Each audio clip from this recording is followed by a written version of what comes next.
Good morning, everyone. The Conceptualize welcomes you all, and in this session, we will discuss UPSC Mains 2023 paper of GS-3.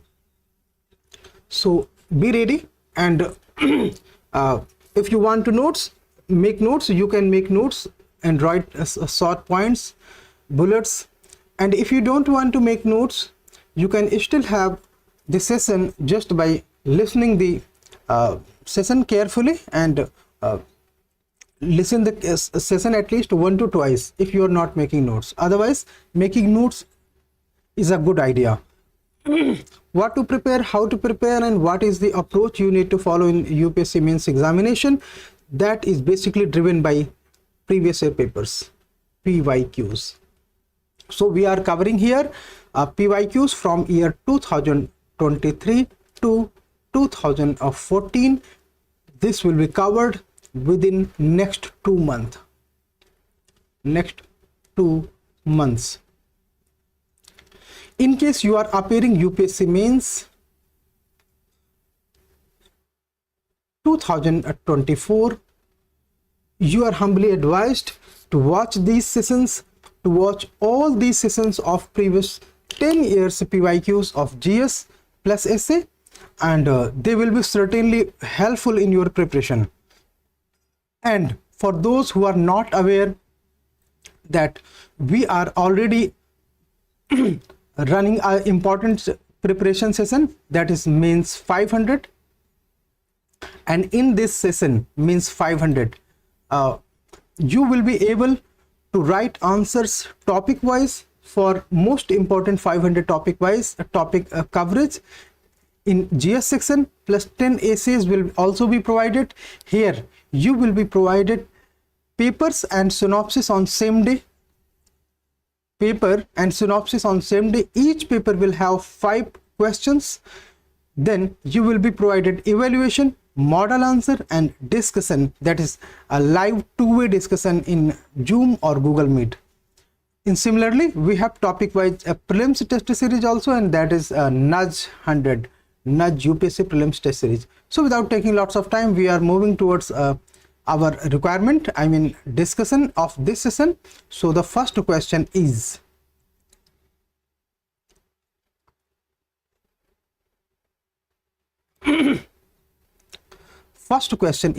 regarding GDP. So the question is, faster economic growth requires increased share of manufacturing sector in GDP, particularly MSME. Comment on the present policies of government in this regard. So you need to pay attention to the term comment. When there is a term comment, you have liberty to express your viewpoint about the sector, about the policies of government. Please listen it carefully.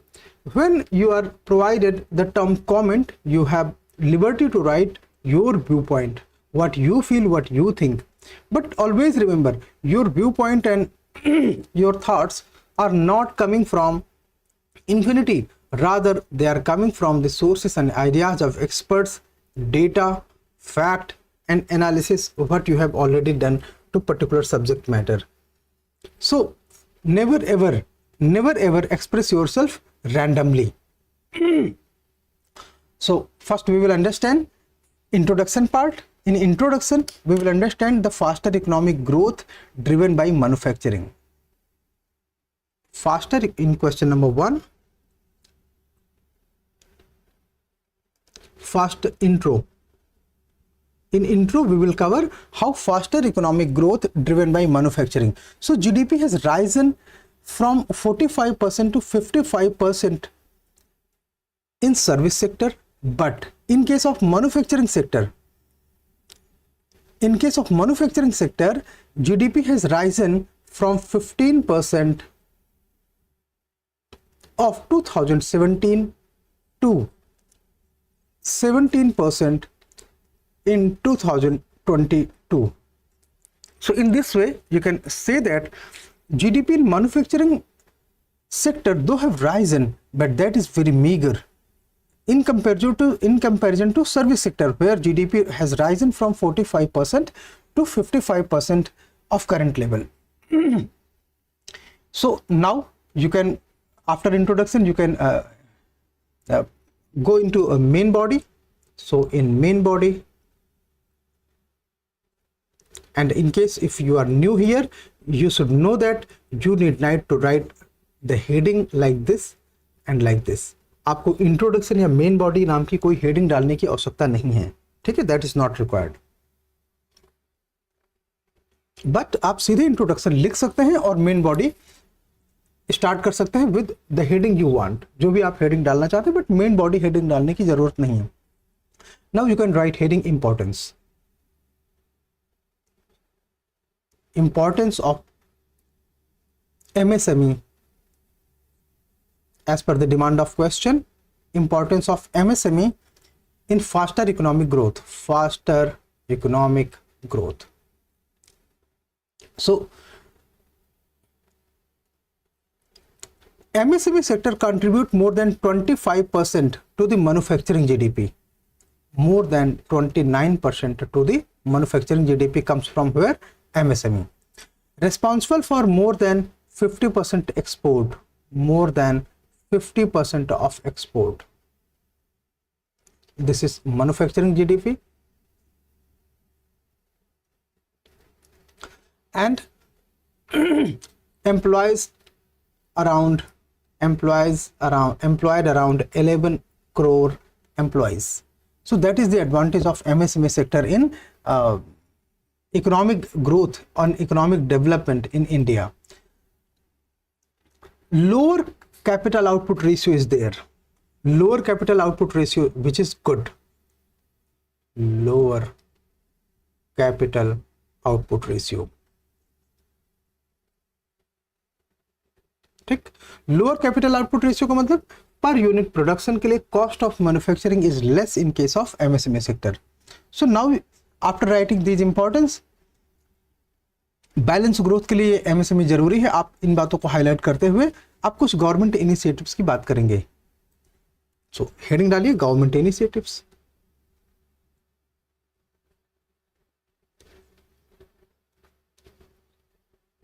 Government initiatives. So what are government initiatives? आप शुरू कीजिए. Government ने जो 2014 के बाद reform किए, for example आत्मनिर्भर भारत, आत्मनिर्भर Bharat. Next, emergency credit line guarantee scheme, emergency credit line guarantee scheme. Apart from that, Stand Up India, Startup India, Self Reliance, Revised Criteria, इसके अलावा पोर्टल चैंपियन, इस तरह की सारी चीजें आप लिखिए यहाँ पे. Portal champion.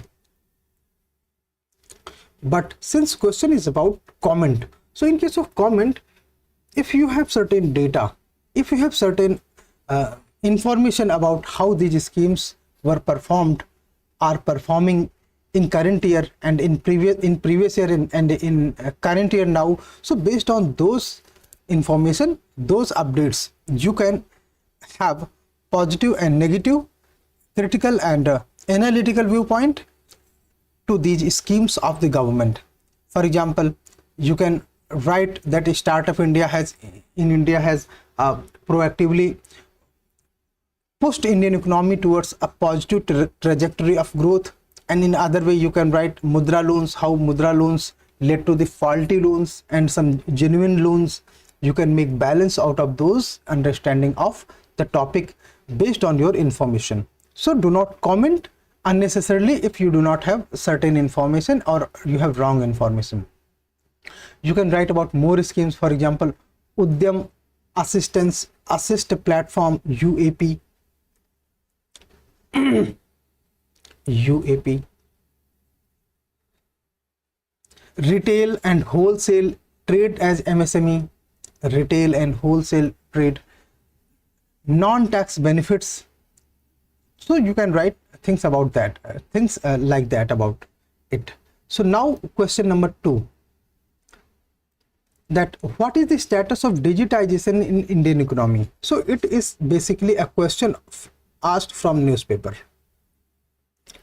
Status of digitization. So first part is status of digitization. Do not excessively focus on digitization, rather you should focus on status of digitization. So what is the status in India about digital economy? Examine the problems, then discuss problems and examine that. If you are discussing 3 to 4 problems, discuss all of them. If you are putting at least 7 to 8 problems, discuss at least 3 of them. Fine. Examine what are the actual problems presented there and then suggest improvements. Make suggestions. So you should write an appropriate way forward with appropriate recommendations of some institution or government body. Fine. So you can have recommendations similarly. So for example, you can start your answer of question number 2 from digital revolution in India started with Government of India initiating Digital India program. So you can write intro about Digital India program. Digital India program. Okay. And digitization plays important role in boosting economic growth, creating jobs, improving productivity. Like this, you should introduce. An introduction should be limited with 15 to 20 words, not more than 15 to 20 words. That must be word limit for introduction. Why? Because if you will write 30-40 words in introduction, you will face a space problem and time problem in examination directly. Then some of the advantage of Digital India. Advantage of Digital India. This is question number 2. Advantage of Digital India.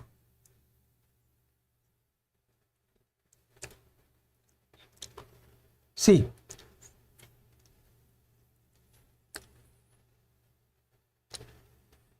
Digital India कैसे economy को easy करती है, digital India किस तरह से supply chain को sort करती है, टाइम बचाती है, ये सारी चीज़ें एडवांटेज आप लिखने के बाद उसके स्टेटस पे जरूर आइए. ठीक है, status is the main question, यहाँ से आपको नंबर मिलेगा. So in case of status you can write that optical fibre network,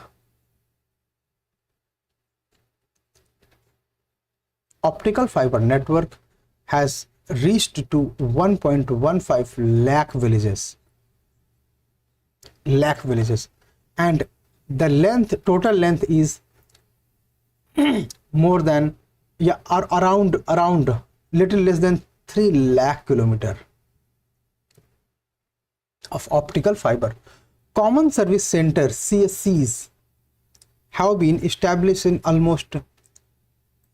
almost every village. In most of the villages, common service center have been established. Common service centers are utilized for e-governance, health, telemedicine, entertainment, online legal queries. Then you can write about Wi-Fi Chaupal. Wi-Fi Chaupal provides an unit where sanitary napkin production unit, LEDs and many more things have been distributed. Urban internet penetration has reached to 64%. 64% urban internet penetration is there now. So this is the real status of India's digitization program. Okay. You can write more about, for example, our economy in e-commerce sector have been reached to 175 billion. E-commerce business,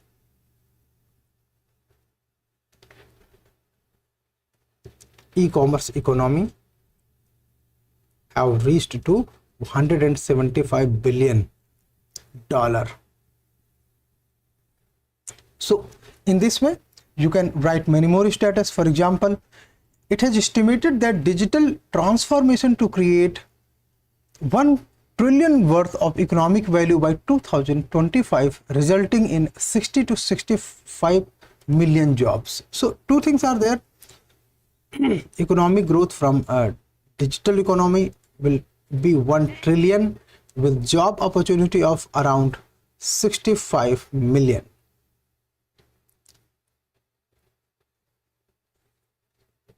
Fine, jobs. So in this way, then problem of digitization, for example, data protection is initial problem that we know in our nation and other part of the world. So problems, as per the demand of question, problems.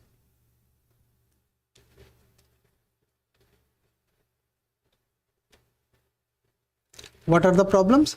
Data protection, digital literacy, cyber security.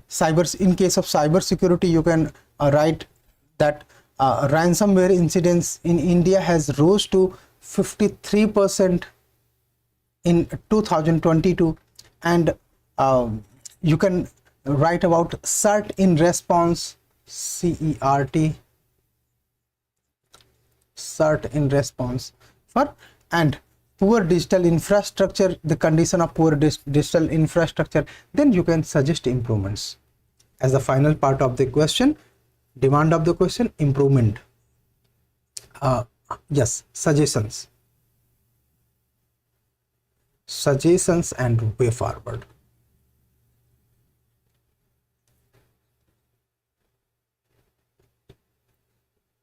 Suggestion and way forward. So you can write about cyber hygiene, how cyber security can be enforced, high speed internet and data centers, penetration of 5G. You can write many more things. New data protection law,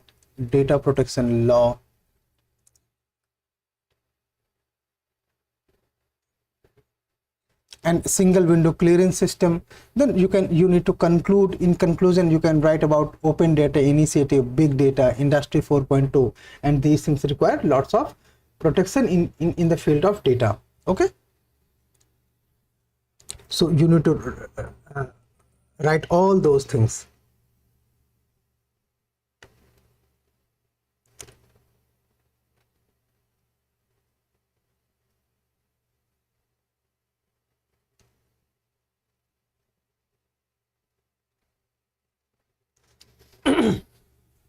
Okay, so and now we will lead to question number 3.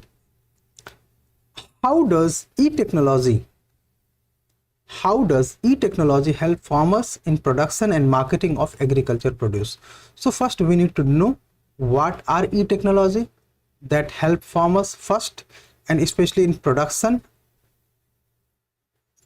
So then we need to discuss about production technologies and technologies in marketing, especially for agricultural produce. So there are 3 aspects in this regard, and we need to write our answer based on these limitations. So first, what are the requirements of farmer?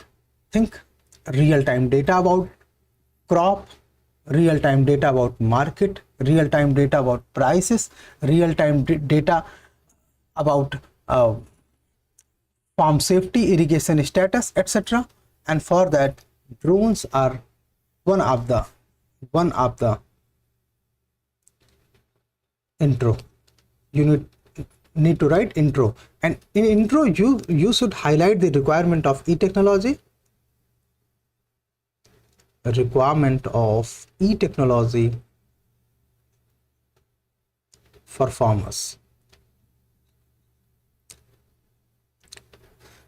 Then based on real-time data, you can write many more things, and how online market platforms, precision farming methods has enabled farmers to make well-informed choice and enhance productivity. These things you can write on introduction part, and in main body you can write about a role of e-technology in agriculture. Role of, so this is question number 3. Role of e-technology in agriculture. So efficient utilization of water, monitoring crops, precision agriculture or precision farming. You can write some example if you know. For example, Indian Council of Agricultural Research, ICR, precision agriculture can help farmers to increase their yield by 20% and reduce the input cost by 10%. So yield will be increased, cost will be reduced by following precision farming norms, precision farming of ICAR.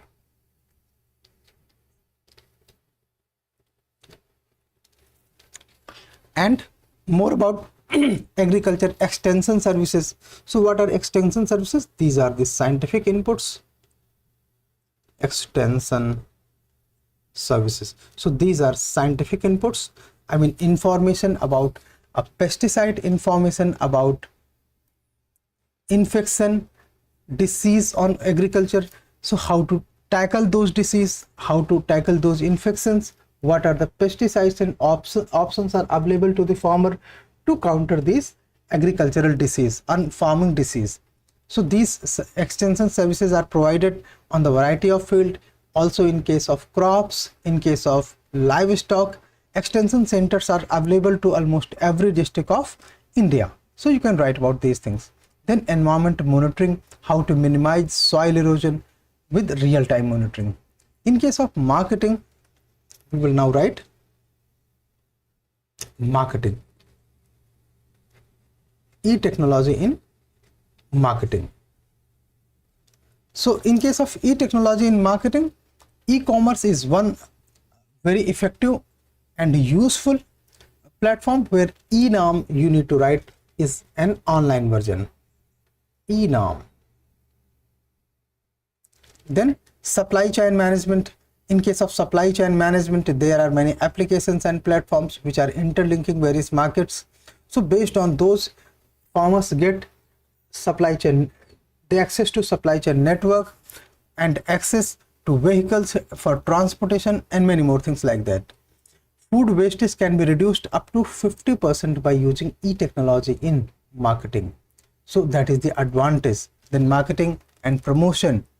For promotion, farmers can utilize online platforms and other application-based platforms associated to agricultural marketing. Then global market access is possible only through, not only through, but also in case of physical form, but in case of online access of market globally is much easier. So global access to market is important point. Global access to market. Fine. It's easier with e-technologies. Question number 4. State the objective and measures of land reforms in India. So the topic is land reform.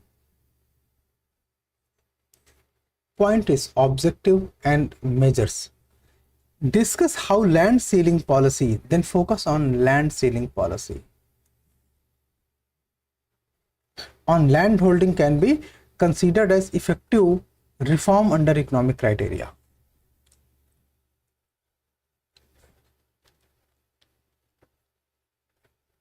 So here at least 3 dimensions are there for one topic. Objective, measures of land reform, कौन से लिए गए उनको बारे में थोड़ा लिखिए. Then land ceiling पर आपको excessive focus करना होगा because question में उसकी demand है. In last session I was making it clear that for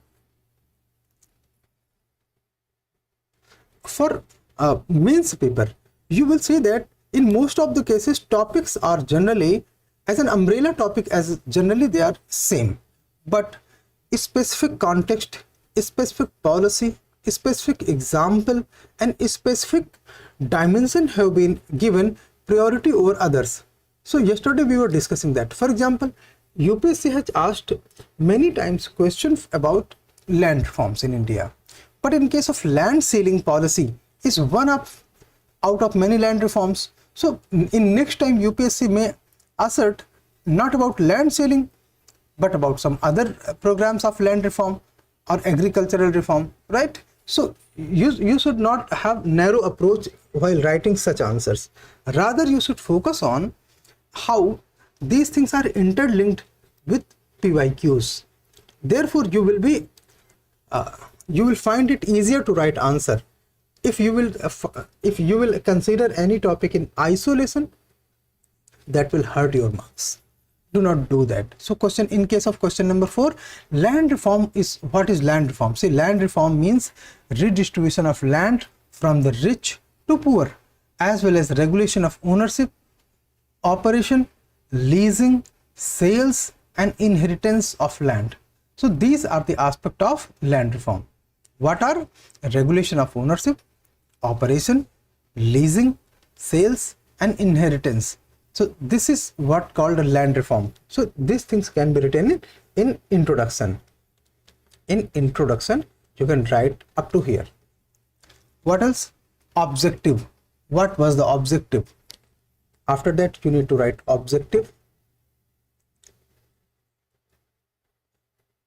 In objective, you can write about social justice,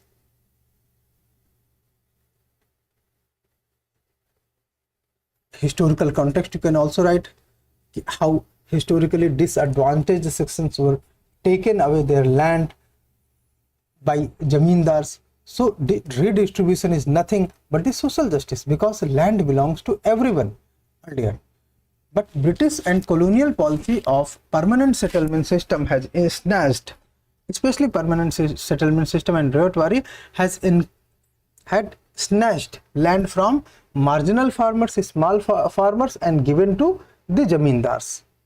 So social justice, increased agricultural productivity. Objective, what was the objective? To increase the productivity. How? Because individual farmers having own land can cultivate many more crops, can take care of soils regularly and irrigation, many more things. Poverty alleviation was also an objective. Poverty alleviation. Food security, yes, that was the important one. Food security. Tenancy reforms.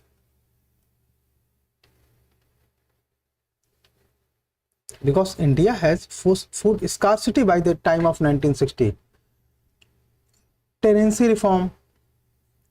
Tenancy means tenants were supposed to give now, means after reform, legal patta, means that document can be utilized for availing formal credit, bank loan. Apart from that, land holding consolidation of land,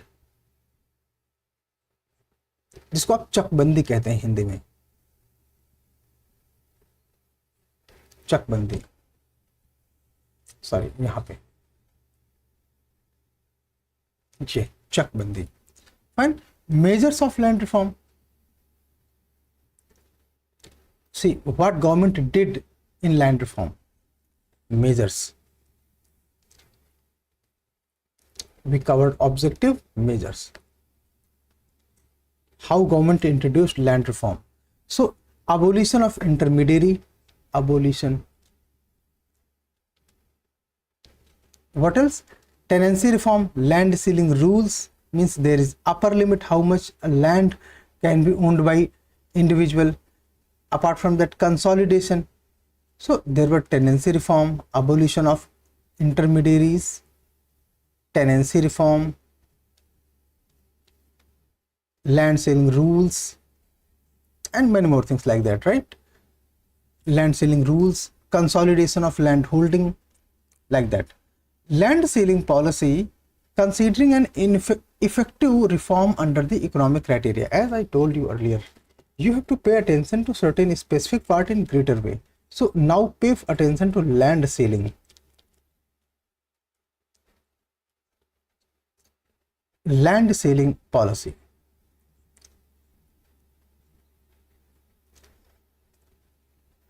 Equitable land distribution. Equitable distribution. equitable distribution, incentives,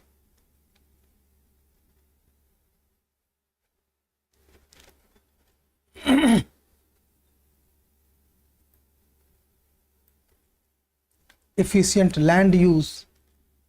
See, if land reforms will be there as per the ceiling, other farmers will be given some land, there will be effective land use. Poverty reduction,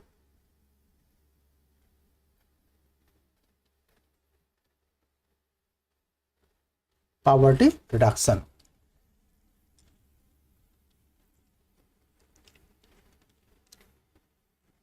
Then you can conclude about some positive and holistic viewpoint that these land reforms, especially land ceiling act, have provided land to landless. Therefore, India not only reduced the poverty but also controlled malnutrition and hunger. Then what is artificial intelligence? Question number 5. Introduce the concept of artificial intelligence. How does AI help in clinical diagnosis? In health, for example, X-ray, MRI, and many other things. Do you perceive any threat to privacy? Threat to privacy of individual in case of AI in health care. For example, what are the challenges to privacy? See, if artificial intelligence based diagnosis is being applied, there is possibility that some diagnostic center get the data which are not part of the therapy, but that data is utilized for further, for example, your blood group, state of your body organ, because there is organ crime outside in the world, right? So artificial intelligence is a discipline of computer service. These things can be written in introduction. Question number 5. Intro.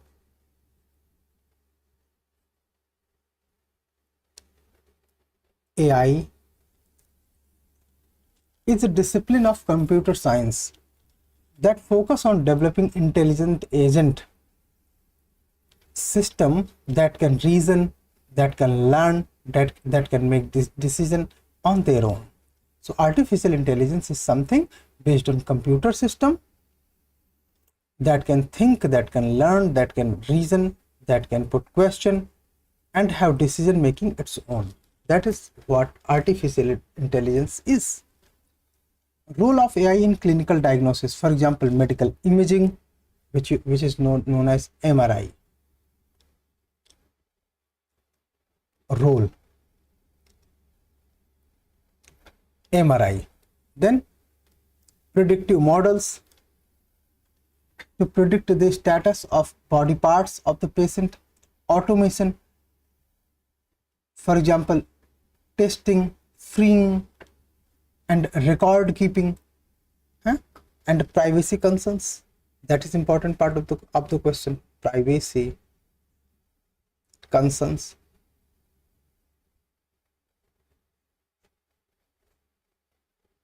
Privacy concerns. Just wait a second.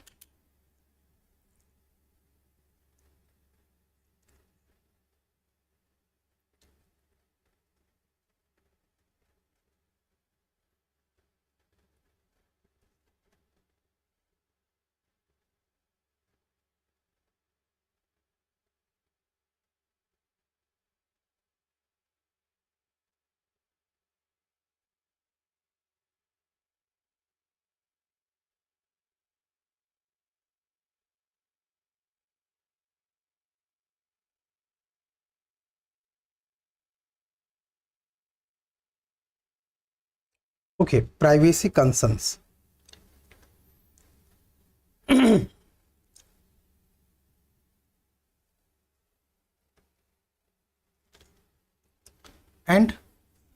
under privacy concern in AI healthcare, you can write about sensitive data, sensitive data transfer, data security, misuse and hacking, misuse and hacking of healthcare data, right? You can write these things. Further, to address these privacy risks, several measures can be taken. So now write about measures. Yeah, we can write here. Write about measures. What are the measures can be taken?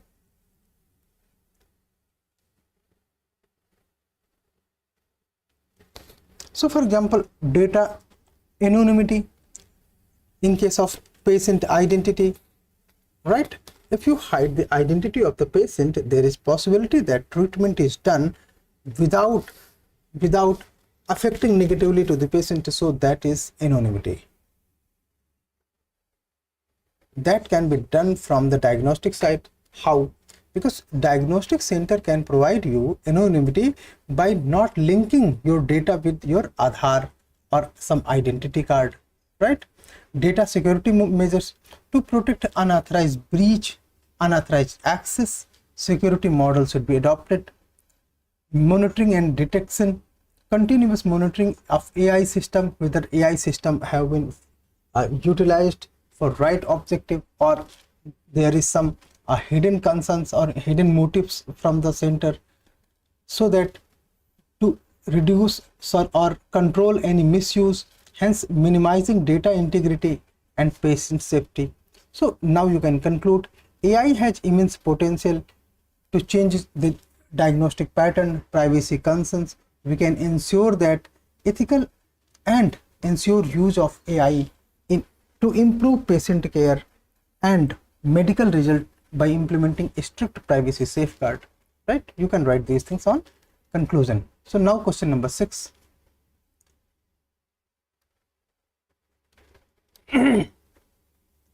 Discuss several ways in which microorganism can help in meeting the current fuel level. So question is about fuel level and the use of microorganism. In science tech we have covered about microbial fuel cell, right? Microbial fuel cell. So the question will surround of such topics you might not have thought before means, and you might have thought that these things are topic for prelims. No ma'am and no sir, that's not the case, because microorganism can help in meeting the fuel shortage by innovative solutions. What are those innovative solutions? What are the advantage? Is there any cost angle or anything like that? We will discuss these things. So this is question number 6. This is question number 6. Microorganisms such as bacteria, fungi, algae, and tiny life forms that hold potential to offer sustainable and eco-friendly solution to our energy demand. So microorganism is about fungi, bacteria, algae, like that. So these things can be written in introduction. Why is microorganism can contribute to meet current level of current fuel shortage? So what are the ways? So now write about the ways. In ways you can write methods. I mean methods. What are the methods? Biogas, bioethanol, biodiesel, and advanced biofuel production. Advanced biofuel production. That's it. More, microbial fuel cell, carbon capture and utilization. Microbial fuel cell, carbon capture and utilization, bioremediation, hydrogel, right? Bioremediation and hydrogel.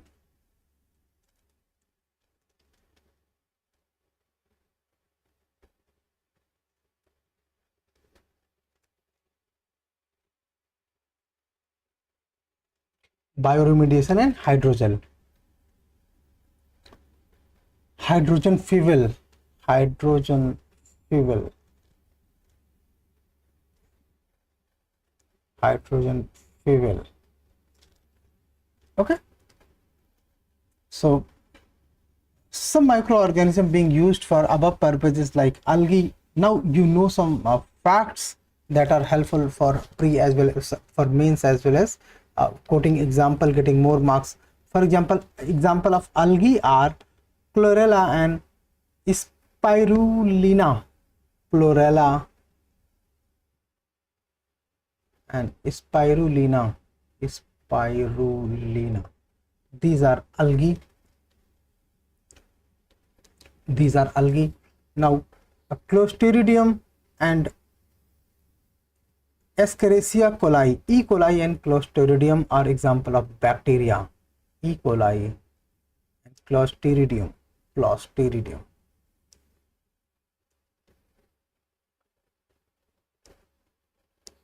Fine. Some example of yeast can be written. For example, Saccharomyces cerevisiae. So you can write about yeast. Saccharomyces.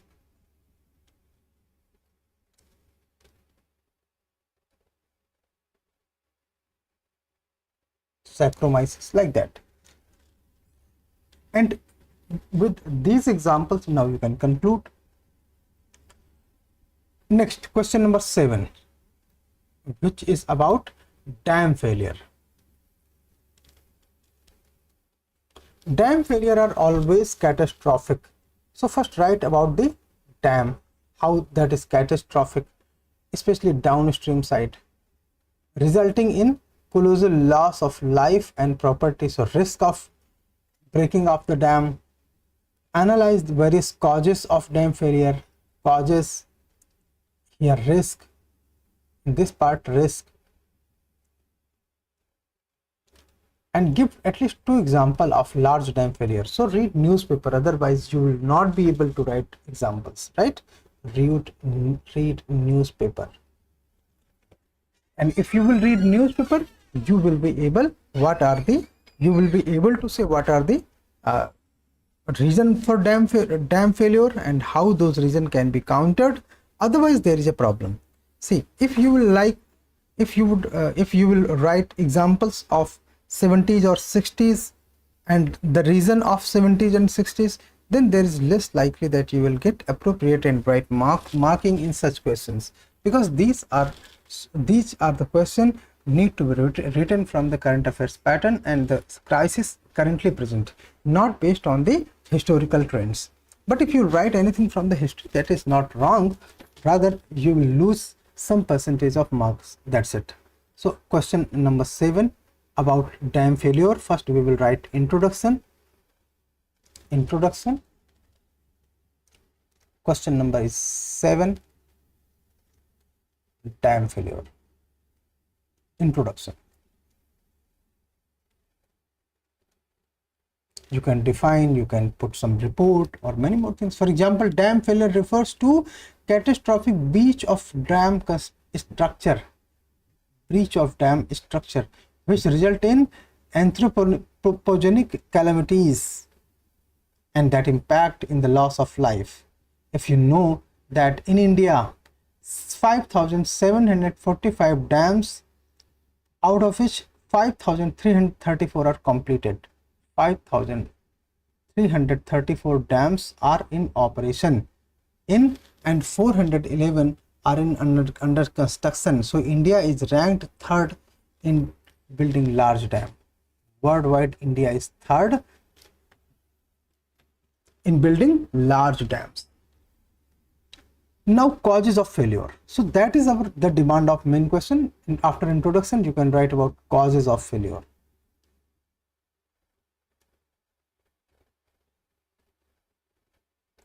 What are the causes of failure of dam?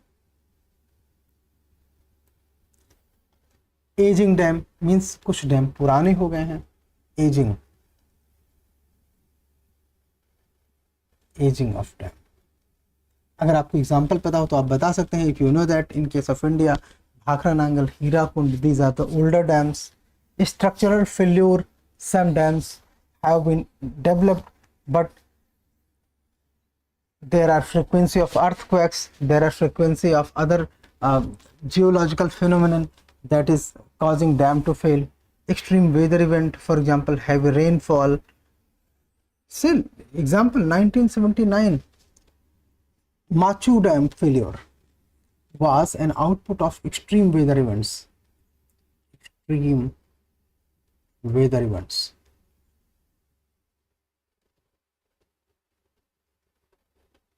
Further, geological instability, landslide and tectonic activities. You can write about that. These things are also leading to dam failure. Overtopping, excessive water spoiling, foundation problem, operational failure. So these are something you need to write here on the causes or reason of failure of dam. Then example of large dam. So Machu Dam failure of 1979. NCERT अगर आप पढ़ते हैं तो आपको पता होगा, NCERT में दिया हुआ example.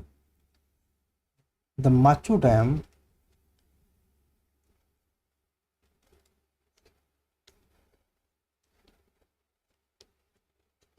failure of 1979.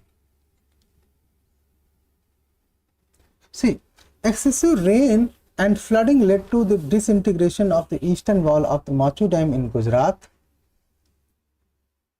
So in Gujarat, okay. What was the reason? Excessive rainfall.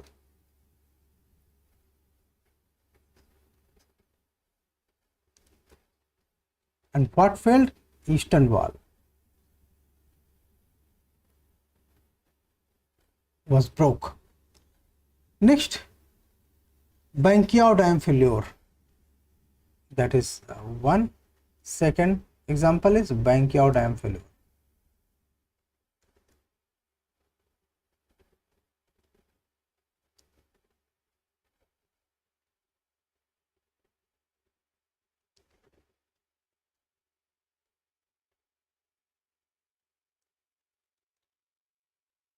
Banqiao Dam, which is part of system of dam in Henan, China, experienced a catastrophic failure in 1975 in China.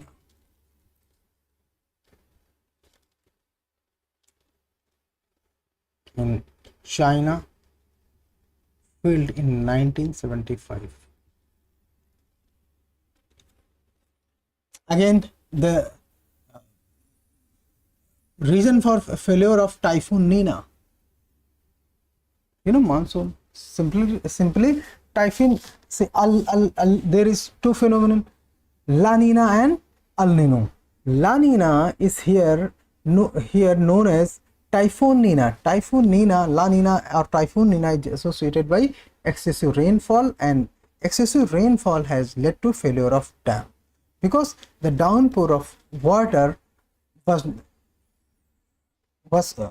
not balanced by Banqiao Dam in China. Fine.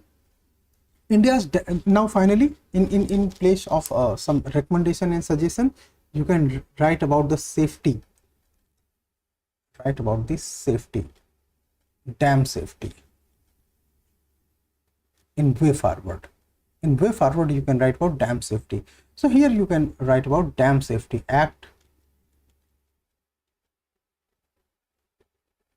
Act of 1921 and Dam Safety Rehab and Improvement Project. Dam Safety Rehab and Improvement Project. Dam Safety Rehab and Improvement Project. DRIP. You can write about DRIP. How it provides robust maintenance, monitoring, community preparedness, and prevent catastrophic dam failure in India. That is the motive supported by this act. Question number 8.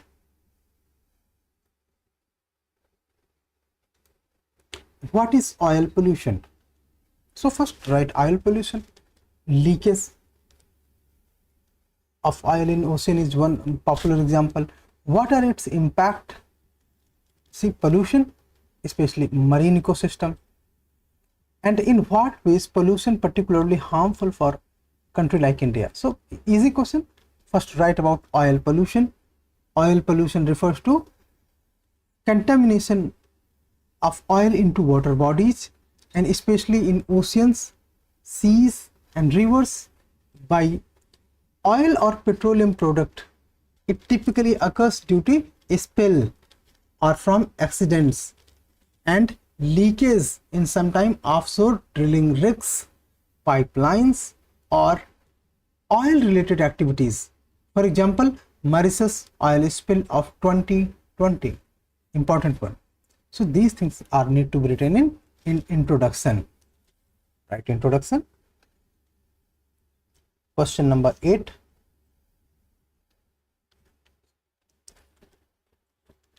Contamination, right? Contamination of oil and petroleum product into water, especially in seas, oceans, bays, rivers, etc. Example, Mauritius oil spill of 2020.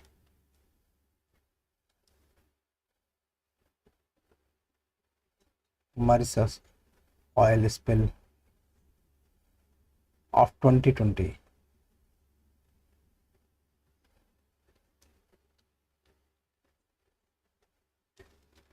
Further, impact on marine biodiversity. First, marine biodiversity. Marine biodiversity. See, biodiversity is the a place where vast number of flora and fauna coexist and that support other faunal activities to nurture, to rear and to produce their babies, right? So first, impact on marine biodiversity. So when first understand how oil spill works. If there is a water body, let's say like this,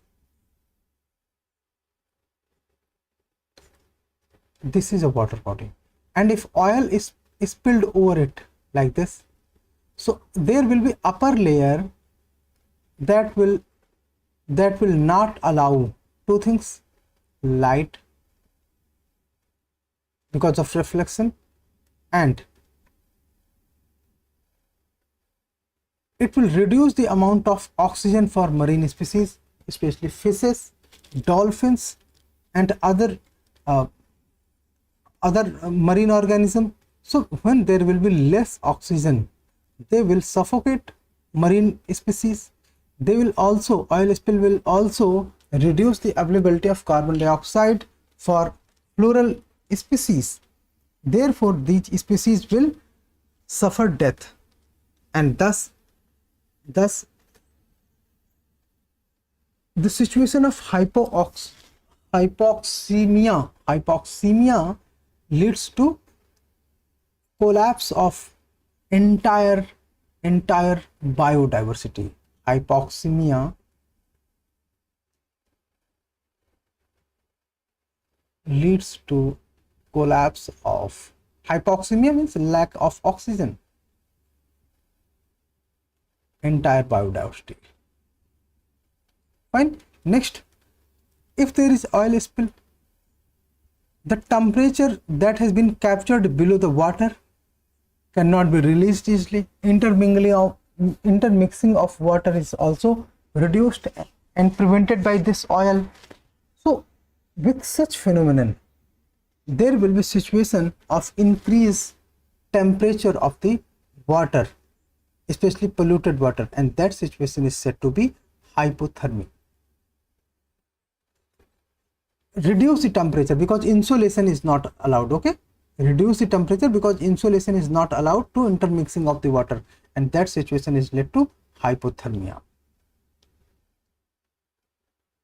And in such situation, marine organism will die.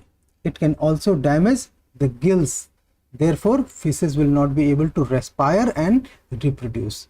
This will also lead to destruction of habitat, especially sensitive area like Sundarbans, and there will be long-term consequences in this regard. There will be disruption in food chain, very important, disruption in food chain, disruption in food chain, because various species are interdependent for food in marine body. There will be long-term damage, okay? Destruction in food chain, availability of food sources of marine organism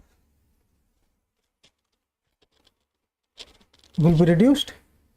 Oil spill example of Red Sea in 2021. See, there was oil spill in 2021 in Red Sea that has led to shortage of food chain, a shortage of food supply by breaking the food chain. Okay, phytoplankton growth will be suppressed. Therefore, fishes might die due to the lack of phytoplankton. And the economic impact, certainly commercial fishing and aquaculture industry will suffer too much, therefore reduce the catches, and financial losses for fishermen. Tourism suffer due to oil contamination, especially beaches and water bodies.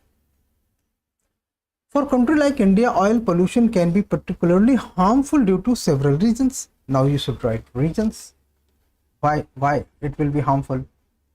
See, harmful, there is no doubt. Now write reasons. In reason, you can write about that India's have vast line of coastal area. Therefore, our organism are supposed to get a fresh environment on the coastal area, but pollution and leakage of oil occasionally hamper their survivability and cost by killing their biodiversity, their ecosystem, and the potential of future growth. So vast coastline of 7,500 kilometers or more than that make India susceptible to oil, gas and pollution. Next, several major ports, refineries and offshore oil gas installations are present in coastal areas. Why? Because to reduce cost of transportation. Therefore, if there is any leakage, this will affect the ecosystem of the marine water. Biodiversity hotspot will be suppressed. Fishing and aquaculture industry will be compromised. Tourism and coastal economy will get hampered. So mitigating such impact is necessary, and methods of mitigation and controlling such pollution you can write in the conclusion. So after reason, you need to write about conclusion. Done?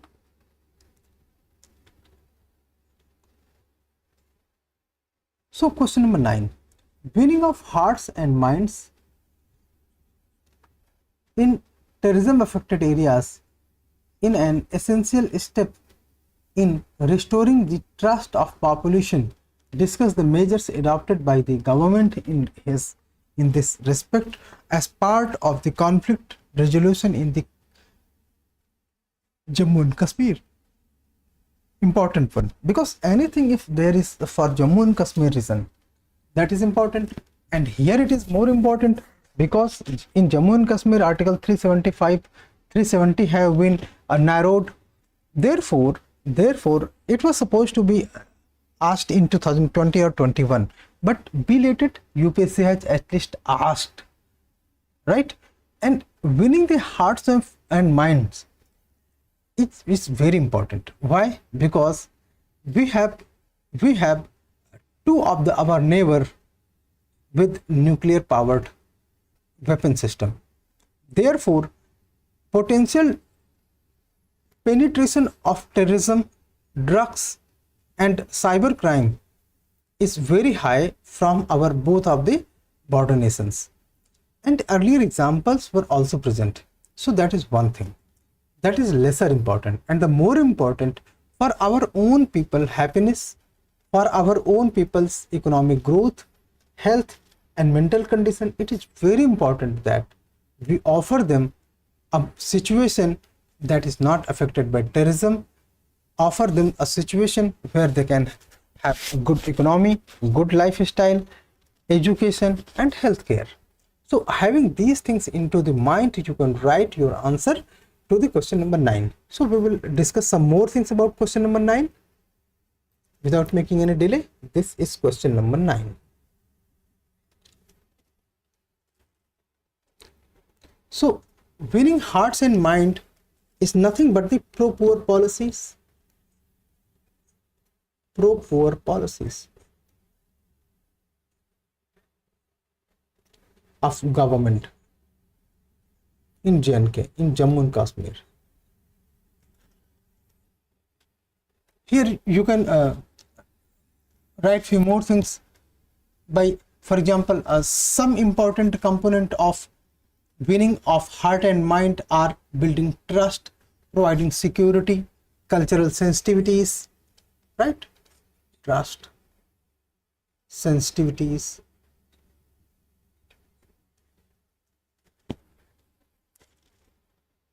security,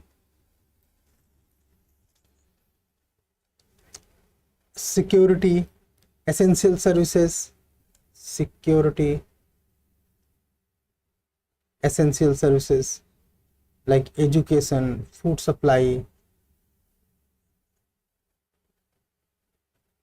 essential services, security, food supply, medicine, especially in the conflict region of Jammu and Kashmir.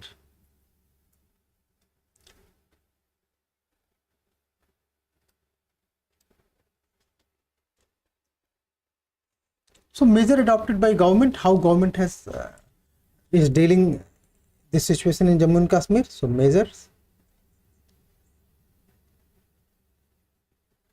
narrowing down of Article 370 in Jammu and Kashmir, election,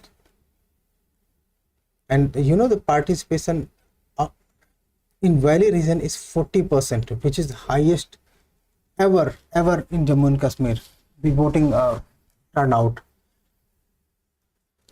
Prime Minister's developmental package, Prime Minister's developmental package.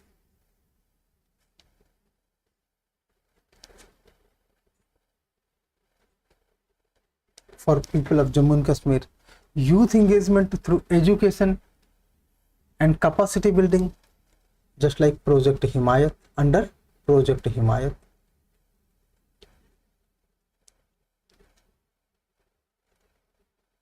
Project Himayat.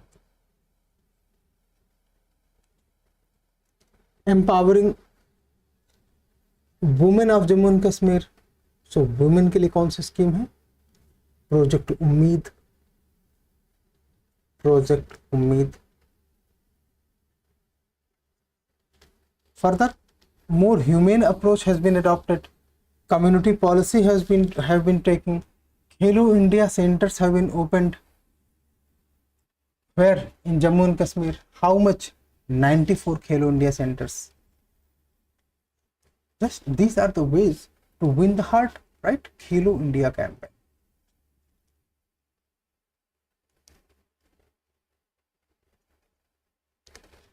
More dialogue and discussions, participation of the students of Jammu and Kashmir in national level exams, right? More selection of the people from Jammu and Kashmir in government services across the India. Cross-border dialogue is also one mechanism, because now policies are more clear, as Prime Minister has mentioned in his speech that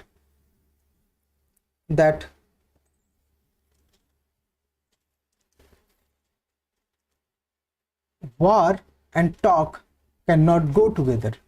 Therefore, if Pakistan wanted to have peaceful relation with India, it should first stop terrorist penetration in India from their land. Otherwise, it is not possible. And since you know that the economy of Pakistan is very is at a down point, therefore Pakistan is also have empty-handed, and it is now willing to establish talks with India, because Indian economy is very pragmatic situation. Yeah, winning heart involves some more thing. Winning heart and mind involves some more thing. For example,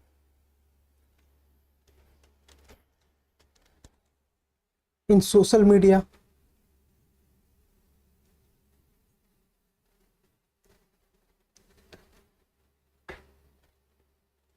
person from the social organization, politician, government employed, providing good messaging.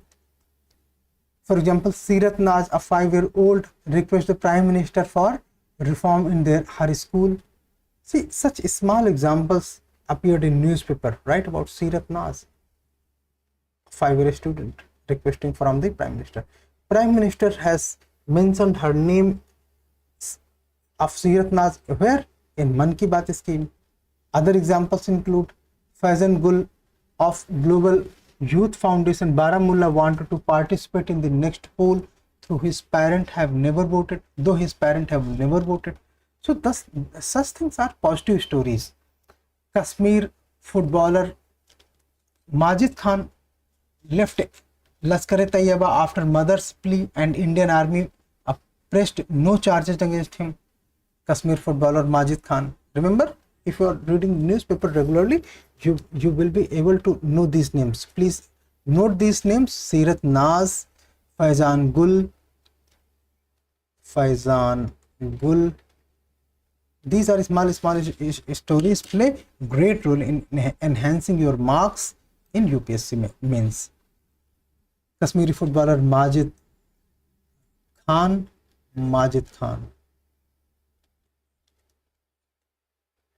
where army did not charge any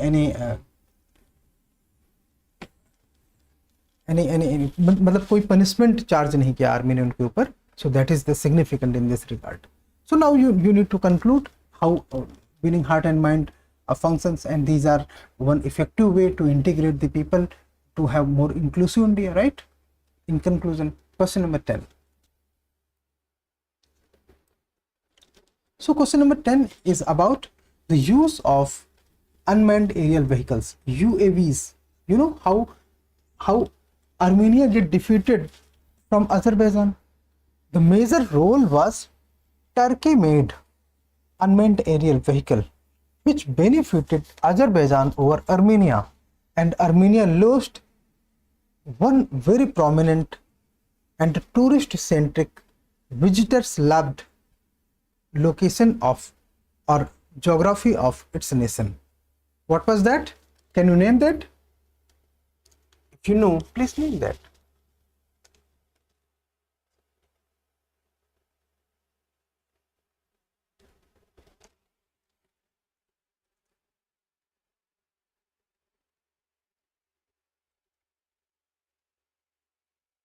So, question is about unmanned aerial vehicle. By our adversaries across the borders to ferry arms, ammunition, drugs in serious threat to internal security. Comment on measures being taken to tackle this threat. See, unmanned aerial vehicle is something that can be used as a delivery vehicle. It can deliver not only bomb but also medicines, but also drugs, but also arms and ammunition, and many more things.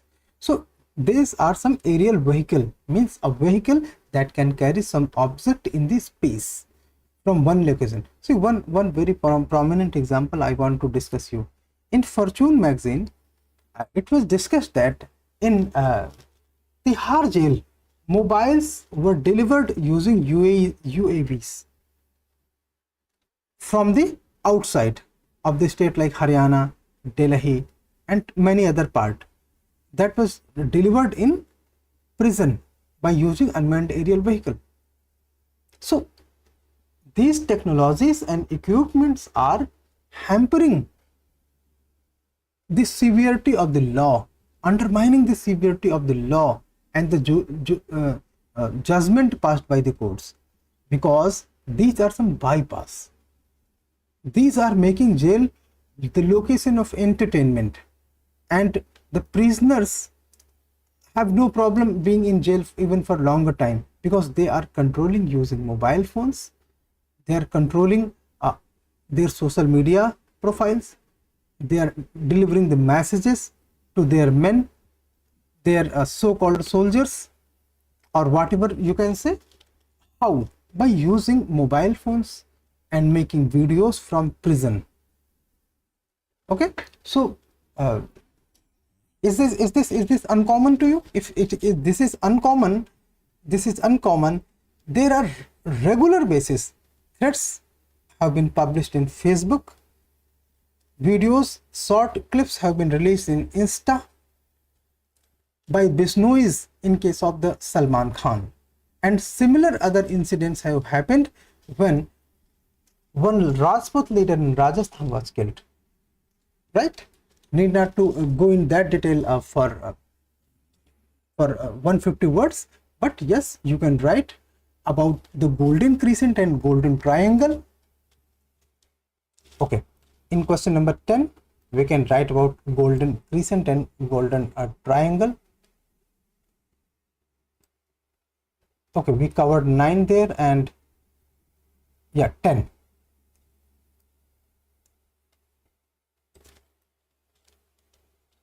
Question number 10. So in introduction, you can write about golden crescent and triangle.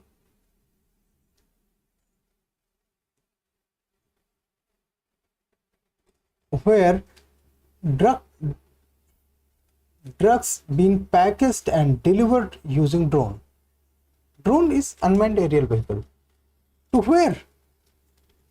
To India, especially in Pakistan, Punjab, Haryana, Delhi. These were illegal deliveries. So unmanned aerial, and what is the challenge? See, they are so small that it is very difficult to detect them using radar. So unmanned aerial vehicle pose serious threat to internal security of India in following ways. Now you can write wage. Through which UAVs are posing threat. Unmanned aerial vehicles are posing threats. Anti-national activities, delivering weapons, bullets from Pakistan. Even AK-47 have been delivered in Jammu and Kashmir. Large packets like 1 kg to 25 kg of RDX have been delivered in Jammu and Kashmir. So these are the threats posed by unmanned aerial vehicle. And see, earlier Pakistan used to their men, terrorists, to do these deliveries. Nowadays they are fear free, because even if unmanned aerial vehicle was detected by some radar, at max you can destroy them. Destroying unmanned aerial vehicle will avoid 1 incident, 2 incident, 3 incident. But at a time there are thousands of unmanned aerial vehicles present in the space. Therefore it is very difficult to a radar to detect all them, to diffuse all them, and this poses serious threats like nuclear installations, threats to oil rigs, threats to strategic locations. In case of a foreign nation, for example, Houthi rebels used unmanned aerial vehicle to destroy Saudi Arabian oil rigs, the popular news, and that was with Aramco. And later, then Aramco cancelled its investment project in India that was amounting huge, that was $75 billion, right?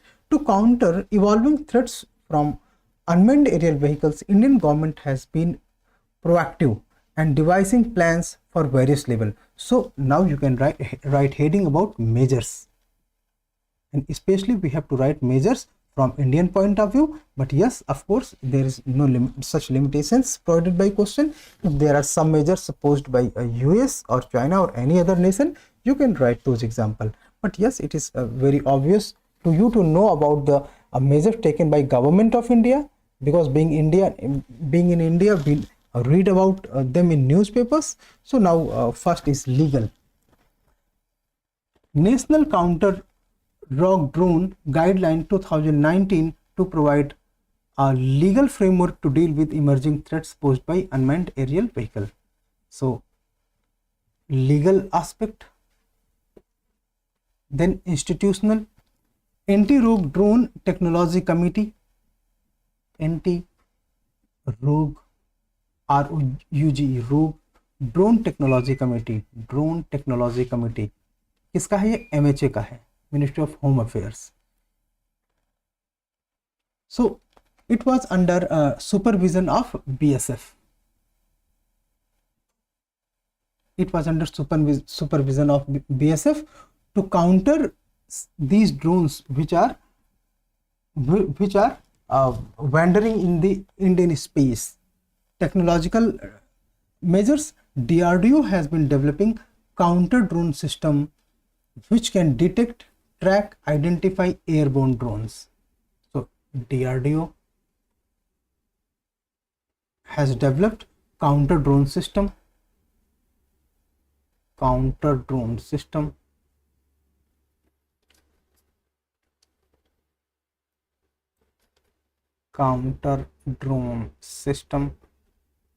Like that.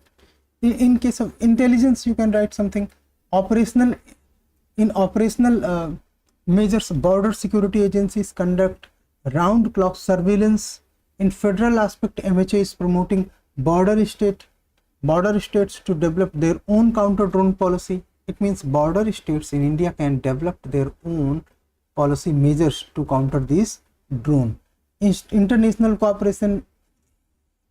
India is actively collaborating with Israel in developing anti-drone system, right? Then finally you can conclude the answer. Question number 11. Most of the unemployment in India is structural in nature. So first you should know what is structural unemployment. So it is from economy. Structural unemployment, easy one, right? What is structural economic and unemployment? Structural unemployment is an unemployment. So you can explain structural unemployment in case of introduction. Structural unemployment is the unemployment that has arisen due to change in the structure in the economy. Structural unemployment is a category of unemployment caused by differences between the skill possessed and skill required. Can you write these things on introduction? I don't think there is any problem. Now, according to ILO, 53% of business in India are not able to recruit due to the skill gap. What is the skill gap? As per the ILO in India, skill gap is 53%. So first we will cover entire part of the question, then we will discuss further more. But now you know what are the points you can write in introduction. Examine the methodology adopted to capture unemployment in India and suggest improvement. So that is about question number 11. Fine. If you have not read the question, read it very carefully. Question number 11. Introduce what is structural unemployment. So skill required and is the gap of skill required. Gap of skill required and skill possessed. That is definition. Further, reason. See, such questions are easy. You should write you should write your answer in a speedier way. For example, disguised unemployment in agriculture, poverty, lack of vocational skill, fast emerging new disruptive technologies. I mean, disruptive technologies are what? Which are newer in nature, like artificial intelligence, blockchain, big data analytics, quantum computing. So imagine if someone is BTech 10 year earlier, 12 year earlier, will he or she be able to decipher things related to blockchain? Answer is no. Quantum computing, least chances, because on those days these were not part of the curriculum. Concentration of employment opportunities are in the metropolitan and in villages, towns. Large majority of youths are remained unemployed. Fine. More health and status of demography. So these things are something can be written in causes. I mean, reason for structural unemployment. You can write add more point, for example, industry, academia, interlinkages gap, and in case of measurement as a solution, how to counter these unemployment, you can counter those problems and reasons which have been discussed earlier. For example, as per the current daily status, India has calculated the number of days per person year. It indicates the number of people who did not find work for one or more days in a week. This is considered as most comprehensive measures of unemployment. So current daily status is something which tells you who and how much the level of unemployment is there. And there is current weekly status as a method, usual status of chronic unemployment for whole the year. The method used in India are periodic labor force survey, all India quarterly establishment based employment survey. So write about PLFS report. You are regularly watching this in the Hindu, PLFS, and all India quarterly establishment based employment survey, AQEES, right? All India quarterly establishment based employment survey. You can write about these things. This tells about the unemployment situation in India. What is the issue present in with present method? So underreporting is the main issue.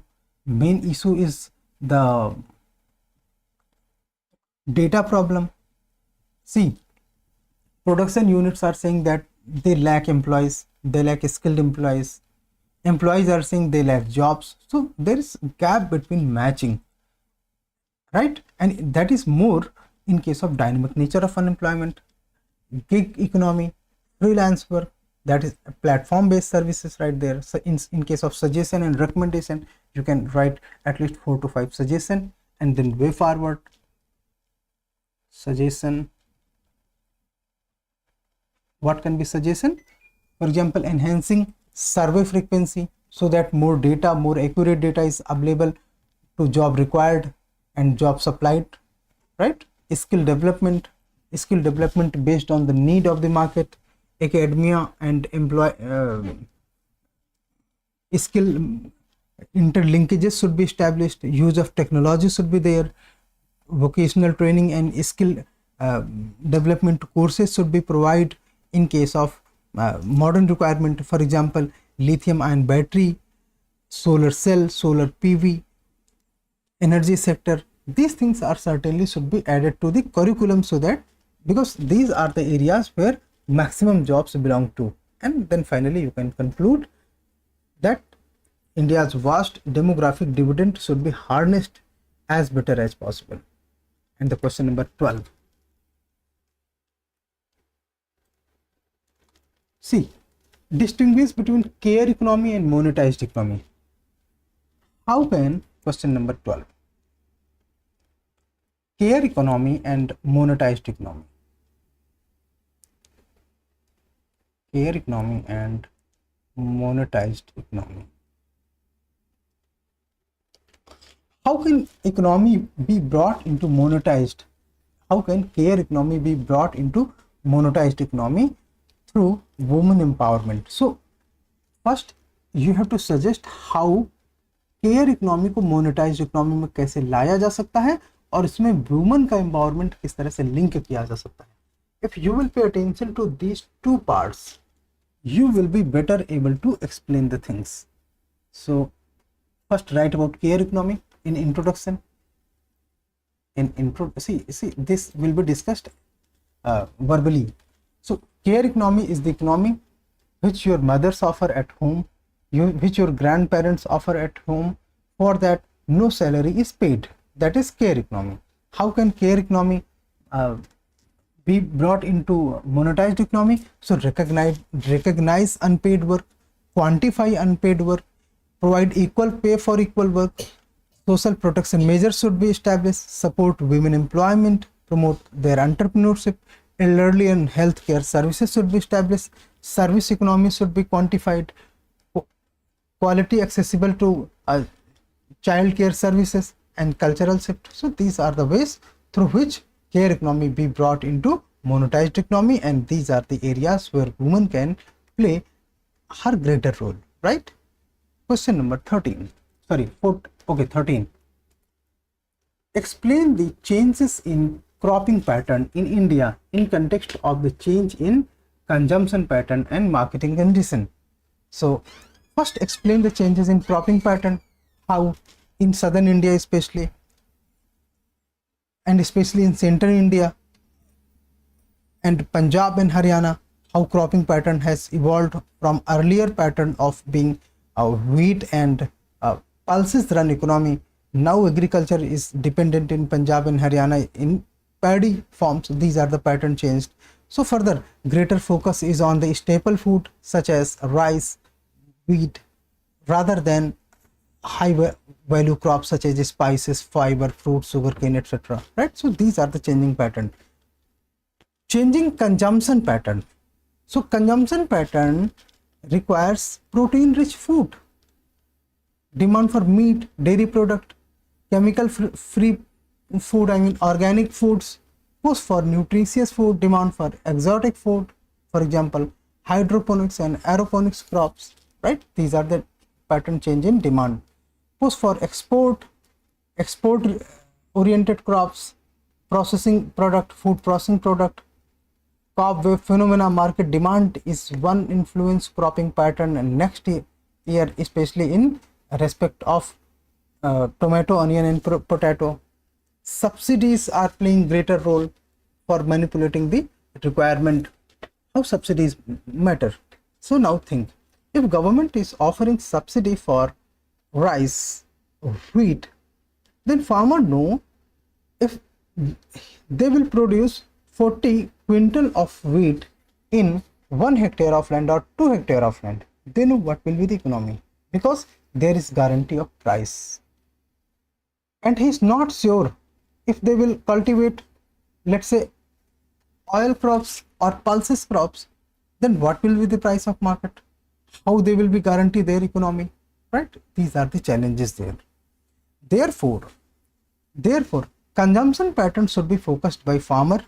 Government should avoid giving excessive subsidies for only 1 to 2 crop. Rather, it should bring more crops under the umbrella of what? Under the umbrella of minimum support price, right? And other fact is this, that under MSP there are more than 23 crops, but the effective subsidies or effective MSPs are associated to mostly wheat and rice, and that is the problem for changing the nature and over exploiting the water in paddy in case of Haryana and Punjab. Fine. Further you can conclude with the help of the reports published by Ashok Dalwai committee. Such things legitimate your score. Ashok Dalwai committee.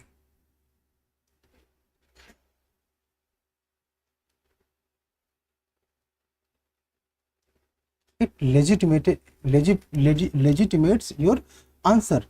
To double the farm income, it is necessary to align cropping pattern according to consumption needs. Who said this? Ashok Dalwai committee, right? Next, question number 14. What are the direct and indirect subsidies?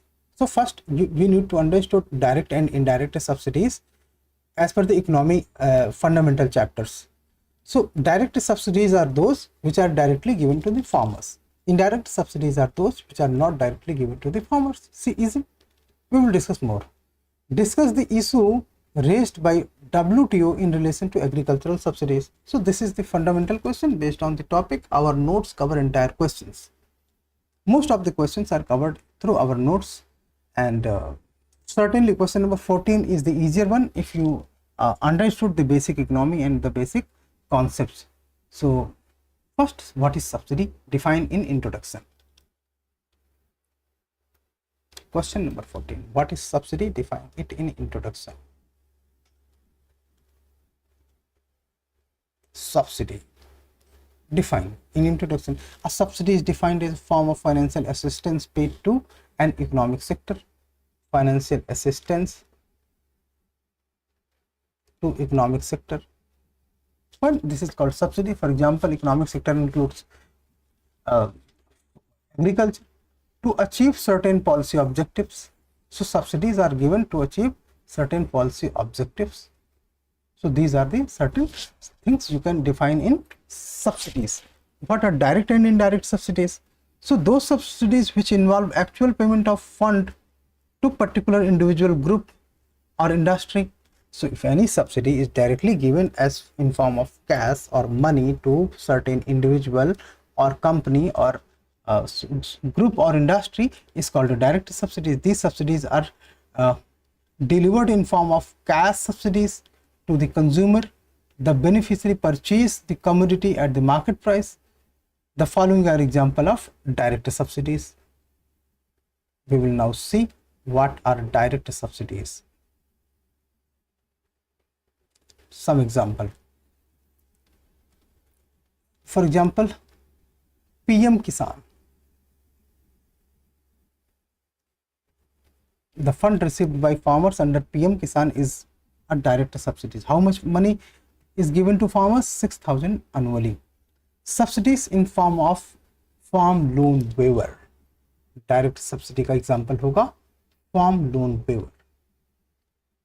Farm loan waiver, because here money is something that reduces burden to farmers directly, right? Some indirect some examples of indirect subsidies.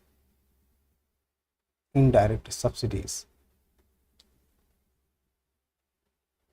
So examples of indirect subsidies will be many, but first we need to understand what is indirect subsidy. Those subsidies which are provided in form of discounts to lower the price of particular commodity. It does not include direct cash transfer. What it includes? So first, it lower the price of particular commodity. It lower the price, paid price of commodity. Okay, example MSP, minimum support price. Fertilizer subsidy, fertilizer subsidy.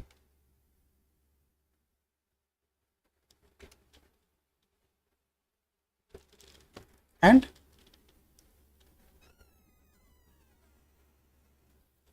irrigation subsidy, irrigation subsidy. More, insurance subsidy, Pradhan Mantri Fasal Bima Yojana. Remember, Pradhan Mantri Fasal Bima Yojana. Right? You can write effectively electricity subsidy, infra subsidy. For example, subsidy given to cold storage, subsidy given to cheaper electricity per unit, research and extension subsidies. So these are the problems. Now, what are the concerns raised by WTO? We can write here concerns raised by WTO.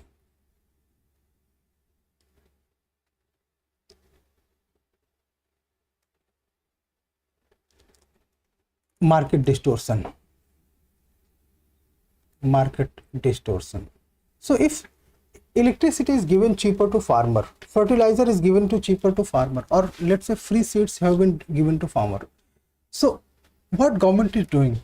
Government is reducing this subsidy. Government is reducing the cost of production.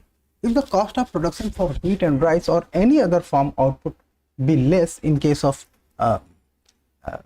India, then Indian farmers will sell their output to cheaper price to the global market. Therefore, the product of other countries will, I mean wheat and rice or any other commodities, those product of other countries will not be able to compete in front of Indian product. See, we are just taking in an example because subsidies are given by almost every nation. Okay, to make it easier and simpler, I am just making this example. Otherwise, I am telling you subsidies given by every nation. And there was a time when America, Japan, China, Australia, England, Germany were used to offer subsidies around 50%. Now they are delivering their lectures to us, but the fact was earlier they have delivered subsidies. Their agriculture and productive sectors have been grown. Infra sectors have been grown. That's why today they are making lectures to us. because we are still in developing stage and we require lots of farm subsidies. That's true. That is one thing. See, that may sound some emotional way. That's true. But there is some reasonable things about subsidy. Okay. But we have to here address the concerns of WTO. What is market distortion? Because MSP is market distorting. Other trade barriers, overproduction, environmental impact, inequity. These are the concerns raised by WTO. Further, question number 15.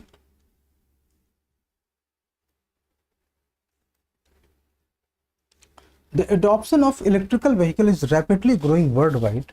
So first write about the advantage. See, what is electrical vehicle doing in the light of FAME scheme, FAME 2.0. How do electric vehicles contribute to reducing carbon emission?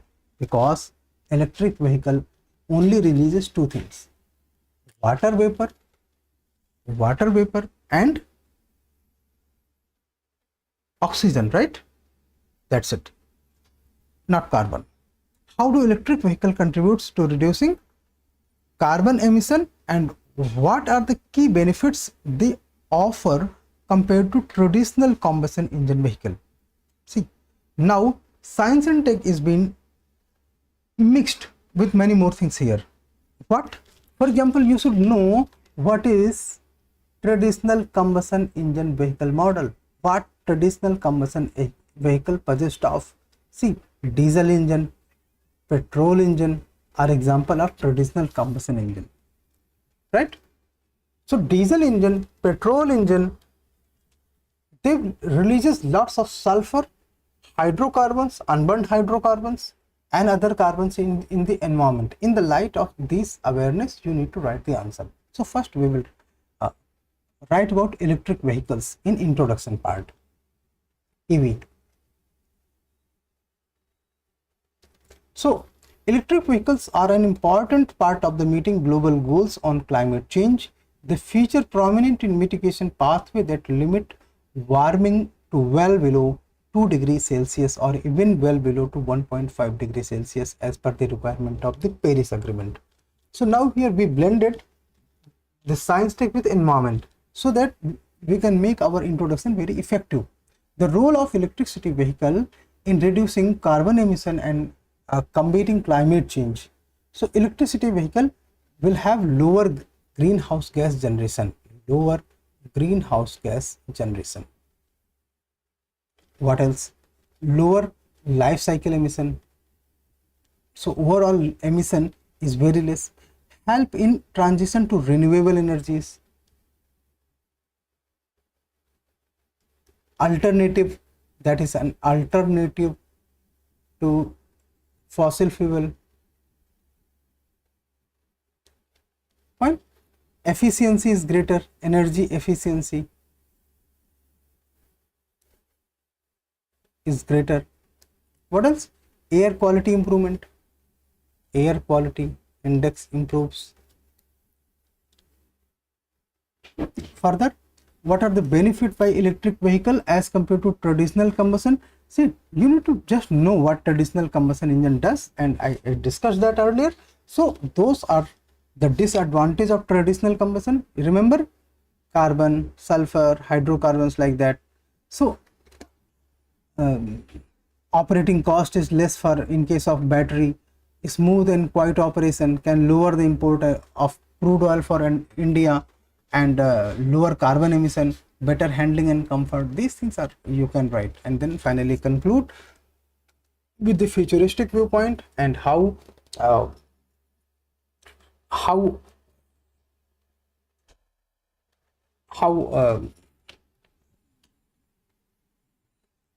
see how FAME India 2.2 promoting development of EVs and setting charging stations, especially by NTPC and other private institutions and private companies. In case of India, first you can write about the example of Delhi. In Delhi, more than 200 charging points have been established within last 2 years. So that is the essential thing you need to write in conclusion. Fine. So what is the main task of India's third moon mission? See, Chandrayaan was expected to be asked, but UPSC is very smart. Third moon mission Chandrayaan 3 के बारे में question आया, ठीक, which could not be achieved in the earlier mission, जो कि earlier mission में नहीं हो सका वो अब इसमें किया जाएगा. सो फर्स्ट मेन टास्क, यहीं से आप इंट्रो अपना शुरू करो, ठीक. एस्पेक्ट इसमें देख लो कितनी चीजें हैं, तो सब चीजों में थोड़े थोड़े पॉइंट लिखो. अगर आप छोटे छोटे थोड़े थोड़े पॉइंट लिखोगे तो उसका आपको एडवांटेज मिलेगा. List the countries that have achieved this task, और उन टास्क में कौन कौन सी है जो दूसरी कंट्रीज ने अचीव कर लिया है. टास्क क्या है पता है आपको? Exploration of resources, specially methane resources. If any metallic resources are there, any energy resources are, these are tasks. Earlier, some of the nations, for example, Chang'e of China has discovered the methane resources, and even before, NASA has discovered many of such resources. So these tasks have been given to Chandrayaan 3. Now further, अब इसके बाद यहाँ पढ़ेंगे और इसका answer यहीं से लेंगे. Introduce this subsystem in the spacecraft launch and explain the role of virtual launch control center. तो अब हमको बताना है कि जो हमने रिक्वायरमेंट अभी बताई हैं कि हमने क्यों चंद्रयान पे चंद्रयान 3 के बारे में हम बात कर रहे हैं, क्यों हम उसे भेजना चाह रहे हैं, तो उन चीजों को, उन एक्सप्लोरेशन के लिए चंद्रयान 3 में क्या एडिशनली चेंजेस किए गए हैं, ठीक. Then virtual launch control system at Vikram Sarabhai space centre, इसके बारे में बात करेंगे. Which contributed to successful launch from Sriharikota. अब देखो ये क्वेश्चन अपने आप में बहुत बड़ा नहीं है, स्टेटमेंट ज्यादा है, बट हर जगह एक एक दो स्टेटमेंट केवल आएंगे, आपका आंसर पूरा हो जाएगा विद इन 200 वर्ड्स, ठीक है. तो चलो इसके बारे में बात करते हैं. आप इंट्रोडक्शन लिखेंगे. Chandrayaan 3 is India's most ambitious lunar mission aimed for achieving soft landing on the moon surface. The mission represent India's determined effort to showcase its proficiency in lunar exploration and demonstrate its capabilities. ठीक. Such missions have been earlier launched by US, China and Russia. And main task, so as I discussed, so main task is to exploration of energy, minerals, other resources, and launch our rover there to conduct in situ experiment. In situ experiment means experiment those have to be conducted in the surface of the moon, developing and demonstrating newer technologies, especially interplanetary missions, right? Then countries who have achieved this task: in 1972 NASA has launched Apollo, Russia has launched a soft landing on moon using robotic air spacecraft. China's Chang'e program was successfully launched on moons on multiple missions. Okay, spacecraft carried. So क्या changes किए गए थे, इस पे थोड़ा सा कुछ point लिख लीजिए. क्या चेंजेस किए गए थे इनको थोड़ा सा नोट कीजिए.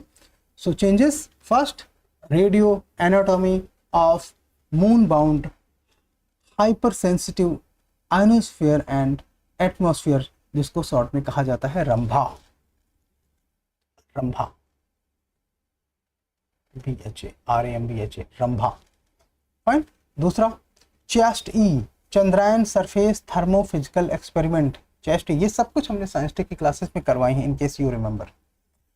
Instrument for lunar seismic activity, ILSA, laser retroreflector array, alpha particle X ray experiment spectrometer, laser introduced breakdown spectrometer LIBS, virtual launch control centre of Vikram Sarabhai space centre. अब ये क्या एडवांटेज देता है? So it facilitate ISRO to remotely carry out any system, checks out even before the mission launched. System checks out include those electronics, actuators, command. Those will be carried out from the VLCC, means Virtual Launch Control Center, to make sure that they are operating properly. Fine, and then you can conclude. Question number 17.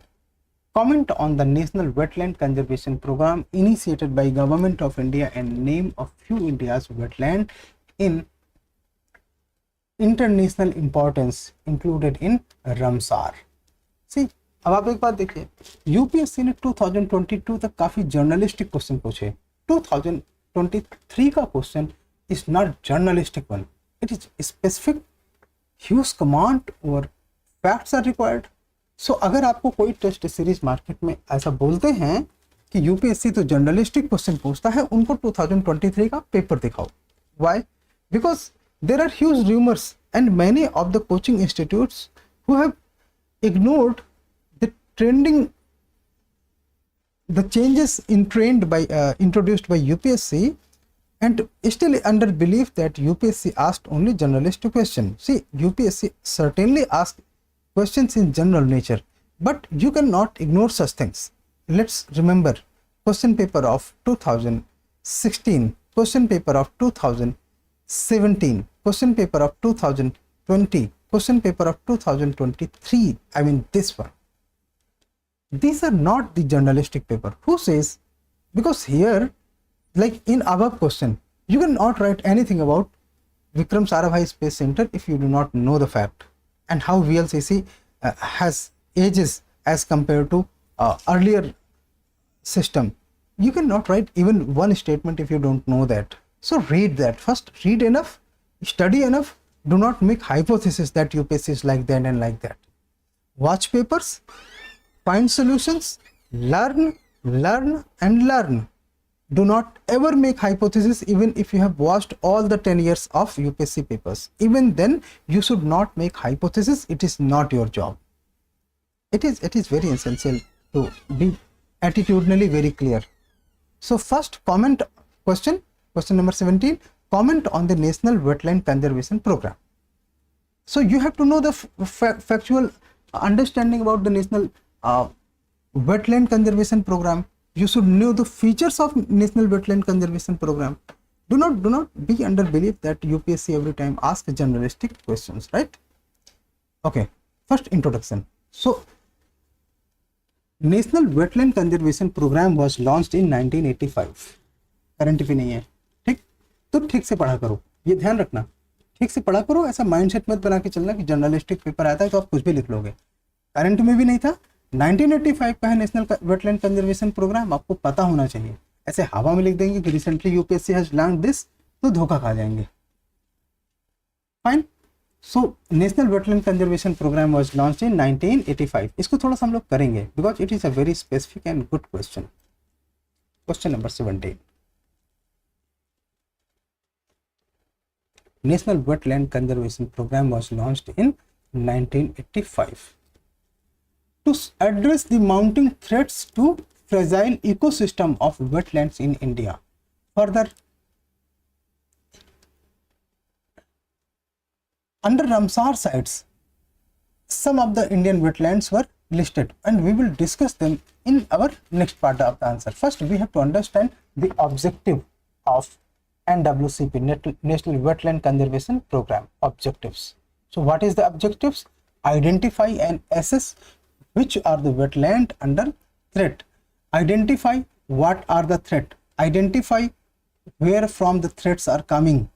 Are these threats belonging to India or some species coming from some foreign territory, or some drought situation are hampering, lacking of water, species risk, some pollution, or what type of threat to wetland. Then conservation and management. What are the conservation effort have been made and what are the conservation effort need to be made. What are the management faults, how those faults need to be captured and addressed. Then capacity building based on the requirement.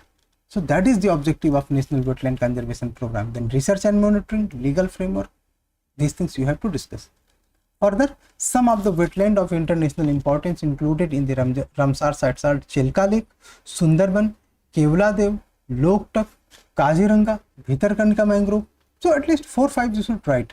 Some of them are also listed in Montreal's report. For example, earlier Chilka Lake was also part of Montreal's record, but since Chilka Lake restored its standard and level of flora and fauna and avoided have more marine pollution to enter in the water of Chilka, so therefore Chilka have been now removed from the Montreal's record, but Kevladev National Park of Rajasthan and Loktak Lake of Manipur is still in the Montreal's record, and that shows that these two of our lakes or wetland are still in this situation of threat. And for rest other, you can write following aspect. For example, in case of Sundarban, marine pollution is there. In case of Sundarban, marine pollution, oil spill, industrial discharge, Bangladesh की side से भी, India की side से भी, ठीक है। केवलादेव के case में air pollution, river pollution, soil pollution is risking reducing amount of water. In case of Loktak Lake Manipur, there is also discharge from sewage. Kaziranga National Park, monsoon risk and threat to habitat, species, flora and fauna of the Kaziranga. Other than that, construction and cemented platforms which have been developed around the Kaziranga National Park, that is major cause of flood. So that threats whom? Kaziranga rhinos, 100 rhinos. Kaziranga National Park is rich with elephant and rhinos. So elephant and rhinos इससे risk होता है. Then Bhitarkanika mangrove के बारे में आप discuss कर सकते हैं कि वो अपने आप में salt water crocodile and marine fish, इसके अलावा जो न्यूमरस बर्ड स्पीसीज हैं उनके लिए वो अपने आप में थ्रेट पैदा करता है. सो इस तरह से जब आप थोड़े थोड़े पॉइंट लिखोगे then your answer will be fulfilled. Then आपको छोटा सा कंक्लूजन लिखना है कि कैसे इन चीज़ों से हम अपने लेक को बचा सकते हैं. 18 क्वेश्चन नंबर 18 जलवायु परिवर्तन के बारे में क्वेश्चन है. The inter government panel of on climate change IPCC has predicted a global sea level rise. Global IPCC पे क्वेश्चन है, ग्लोबल सी लेवल राइज पे क्वेश्चन है about the 1 metre by 21st century. What would be its impact on India and the other countries in the Indian Ocean? अरे डूब जाएंगे और क्या. But क्या इतना आसानी से इन चीज़ों को कह के भूला जा सकता है? उत्तर नहीं. सो हमको समझना है कि पहले ये सी लेवल राइज क्या है एंड कैसे होता है. अच्छा एक मिनट, क्या हमने कोई क्वेश्चन स्किप किया क्या? नहीं, ठीक है, ओके ओके ठीक है. सी लेवल राइज के बारे में क्वेश्चन है, यहाँ पे आएंगे question number 18.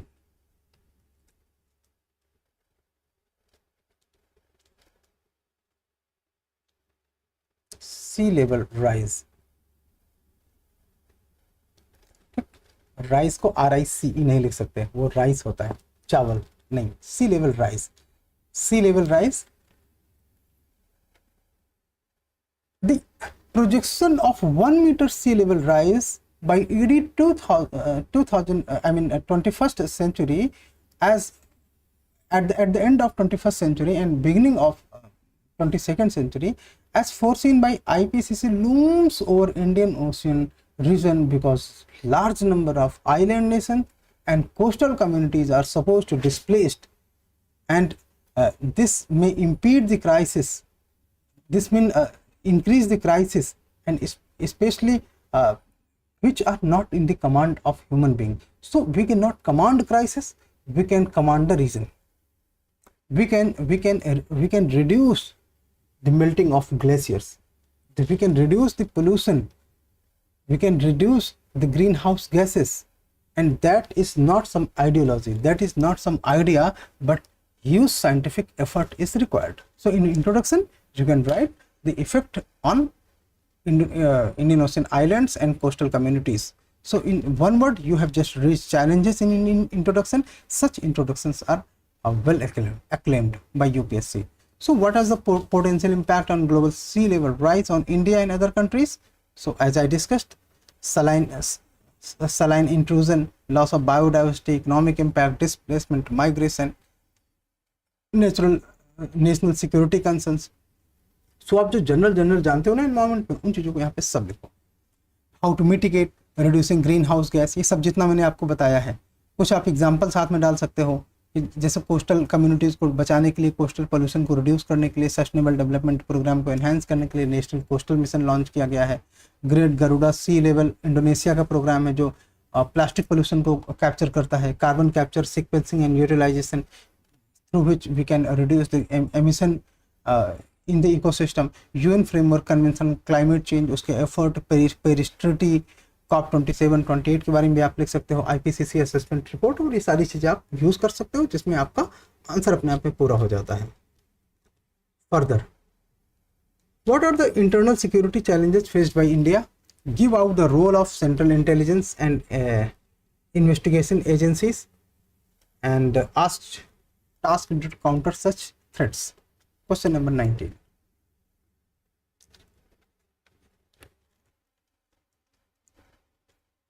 Okay, so we can introduce with the help of internal security को डिफाइन कर सकते हैं। And what are the component of internal securities, for example include territory, citizen, institution, resource, strategic resources, उनको safeguard करना, risk and challenges को कम करना। These are something you can write about in introduction.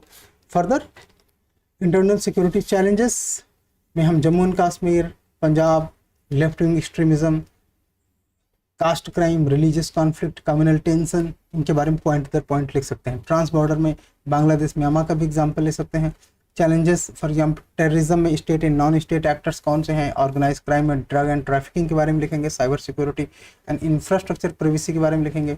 Role of investigating agencies, तो NIA क्या करता है, NIA deals with investigation of crime. ठीक, एनआईए क्या करता है, investigates about crime. Intelligence bureau क्या करता है, it is an apex institution that collect information with in the country. So intelligence bureau country के अंदर काम करता है। ठीक है, रॉ क्या करता है, तो ये अक्रॉस द बॉर्डर काम करता है। Research and analyst wing that conduct counter terrorism operation. Net grid क्या करता है, नेशनल इंटेलिजेंस ग्रिड, ये आईसीटी साइबर सिक्योरिटी इस फील्ड में काम करता है। National counter terrorism centre NCTC क्या करता है, that coordinates all counter terrorism measures. Naxalism, Maoism के बारे में किस तरह से गवर्नमेंट ने पॉलिसीज अडॉप्ट की हैं, वहाँ पे आप सीआईएसएफ के बारे में, सीआरपीएफ के बारे में आप लिख सकते हैं। बॉर्डर एरियाज में बीएसएफ के बारे में, असम राइफल्स के बारे में थोड़ा थोड़ा लिख सकते हैं। इंसर्जेंसी को काउंट करने में आईबीएन रॉ की भूमिका के बारे में लिख सकते हैं। एनएसजी और सीआरपीएफ के बारे में लिख सकते हैं। बॉर्डर सिक्योरिटी में बीएसएफ हमने बोला। साइबर थ्रेट्स के केस में हमने national critical information infra protection centre की रोल को लिखिए। ठीक है, सो these are something you need to write। and in conclusion में आप लिख सकते हैं कि कैसे गवर्नमेंट ऑफ इंडिया ने प्लान किया 2047 तक इंडिया को डेवलप्ड नेशन बनाने के लिए, तो उसको अपने सिक्योरिटी थ्रेट्स को हैंडल करना पड़ेगा। ठीक है, question number 20। So give out the major sources of terror funding in India. पैसे कहाँ से आते हैं आतंकवादियों को, उसके बारे में थोड़ा सा आपको पता होना चाहिए। And efforts being made to curtail these sources। In the light of this, also discuss the aim and objective of the no money for terror MNFT। Okay, conference recently held in New Delhi in November 2022। So easy, आप इसके बारे में कैसे लिख सकते हैं। सबसे पहले देखिए कि टेररिस्ट फाइनेंशियल के सोर्स ऑफ फंडिंग कहाँ से होती है। अनलॉफुल एक्टिविटीज से, ड्रग्स, गन, बुलेट्स और organise crime, extortion, kidnapping, smuggling, ये सब है अनलॉफुल एक्टिविटीज में। डोनेशंस, कौन उनको पैसे दे रहा है, foreign institution, let's say India के केस में सऊदी अरब से पैसा आता है, पाकिस्तान से आता है, पाकिस्तान की जो टेरर आउटपुट्स हैं वो फंडिंग करते हैं। फेक करेंसी इशू किया जाता है इंडियन मार्केट में, हवाला ट्रांजैक्शंस के माध्यम से पैसा आता है। Use of digital assets such as cryptocurrencies, है ना, फेक गोल्ड। इसके अलावा इंडिया की स्ट्रेटजी क्या है, तो इन सब चीज़ों को कैसे काउंटर कर सकते हैं, तो उनके बारे में हम लिख सकते हैं। For example strengthening legislative and technology framework, जैसे for example UAPA, comprehensive monitoring framework in intelligence, terror funding and fake currency cell. So इस तरह से हम चीज़ों को लिख सकते हैं। एनआईए की भूमिका के बारे में लिख सकते हैं, कुछ एक एग्जांपल दे सकते हैं रिसेंट में कैसे उसने मनी ट्रेल इस्टेब्लिश की, करप्शन को पकड़े, कश्मीर में फंडिंग को कम किया, टेरर फंडिंग को specially.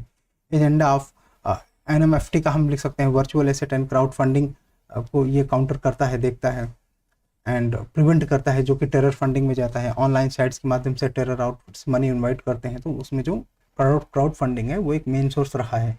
Link between terror funding and payment intermediaries, not for profit organisations की इसमें जो भूमिका है उन सारी चीज़ों को हम लोग काउंटर करने की इंडिया कोशिश करता है. सो for this session this will be enough. So thank you so much, and tomorrow we will discuss about ethics paper GS4. So have a great day.